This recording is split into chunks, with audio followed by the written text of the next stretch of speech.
gentlemen, please put your hands together for our first performer this evening, Ms. Elana Bell.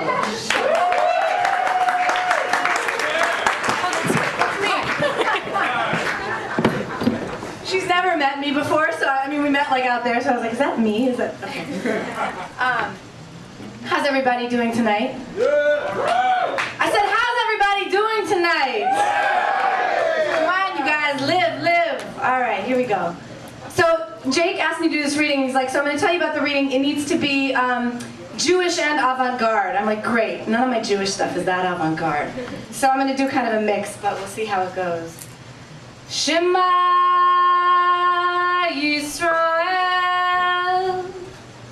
Adonai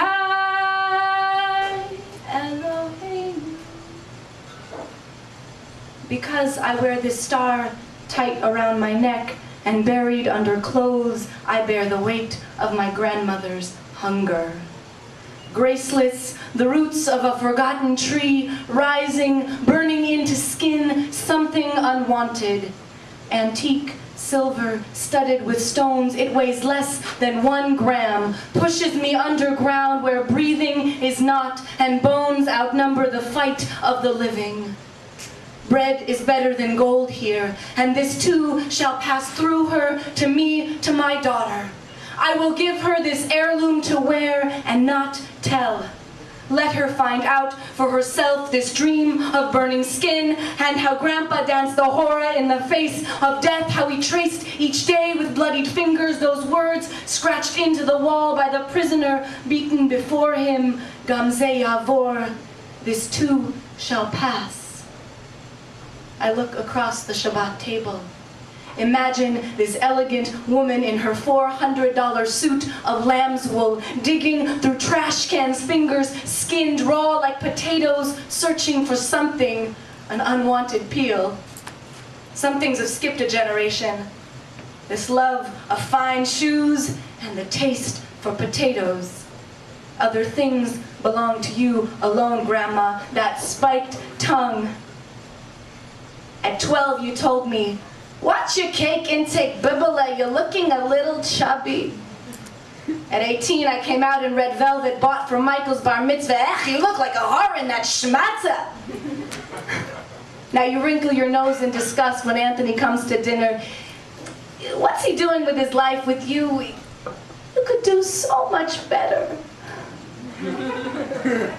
I'm searching for traces of the woman who marched, strong and for hours, to build a homeland for her people, arms raised and brown with sun, eyes clear, this woman who kept her entire bunk singing as they worked even when tongues were dry with thirst, throats cracked from exhaustion, this woman who watched her brother be shot for Warsaw and could still find the reason to make babies cook chicken soup.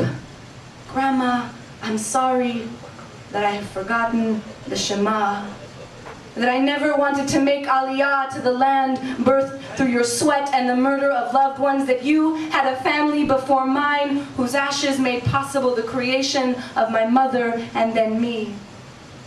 I feel them in my blood, hear them in your unsaid thoughts. I know I am born of this story, that it is mine to pass on as it was given. The star around my neck has grown heavy. I reach to unclasp it. The flow of new blood rushes to my head. I become drunk. Across the table, you are poised, queen of this household, its many children. There's plenty of bread here. No one will leave hungry. The potatoes are perfect, buttered and without skins. I have eaten my fill.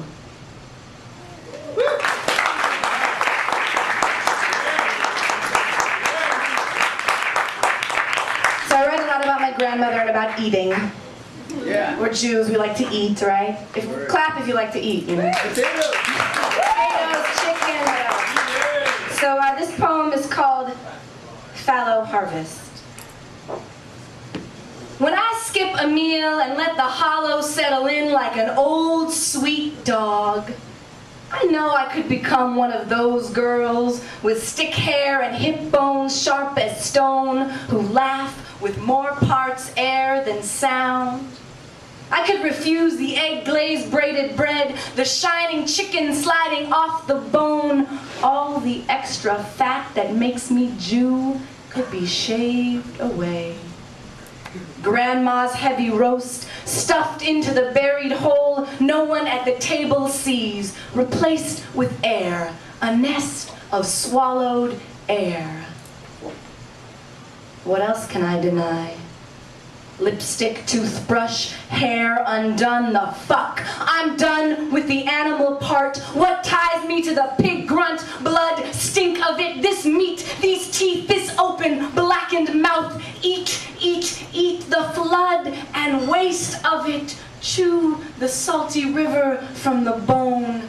Someone sings. A heavy rain.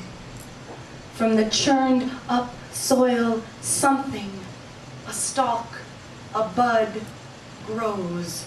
Something lifts its head from the airy nest and tries.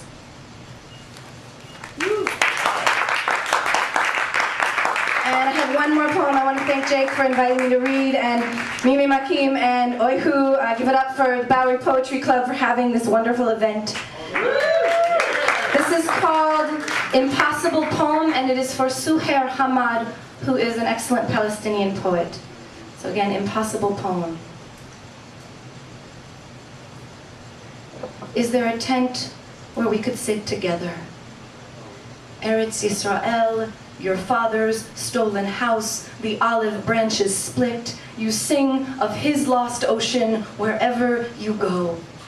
Who could hear that and not weep? My grandmother whispered as they herded her into the wooden car, Eretz Yisrael, as she watched her bony mother marching to the smokestacks. My mother born in Palestine too. First flecks of golden desert through the barbed wire of a British holding camp. What milk, what honey there.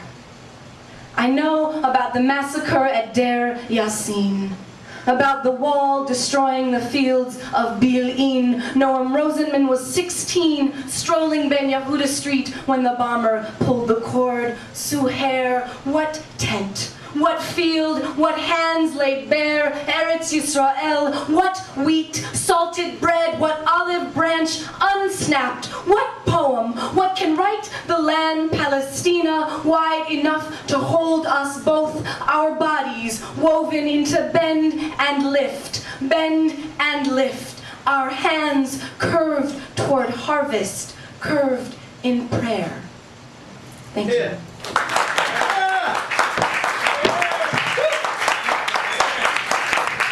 Elana, that was beautiful.